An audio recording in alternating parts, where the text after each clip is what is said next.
thought a great place to start would be, what is wokeness?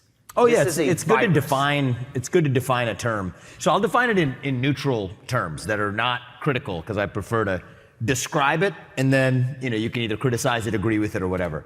So wokeness refers to, broadly, seeing invisible injustices that no one else had previously seen before, becoming alert to them, and then taking all action required to correct those injustices. Generally taking the form of race, gender, sexual orientation, or other genetically inherited injustices,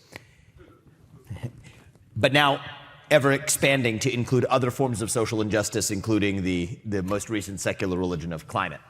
So that's wokeness in a nutshell. Now, you can agree with this and believe that there are systems of invisible social hierarchies that have been created for all of human history, and that it is the job in our moment in history to correct for all of that in the present.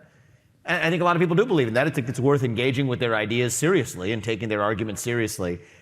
Having tried that set of clothes on, your ideas aren't like your kids, they're like clothes. You try them on. If you don't like them, you can move on to the next one. I prefer to move on to the next one. That's the camp I am in with where the woke movement is. But I think it's become dominant enough in American life that maybe 20 years ago, this was a fringe philosophy that was about a challenge to the system. And agree or not, I respect anybody who wants to boldly challenge a prevailing orthodoxy. There's something about that you got to respect.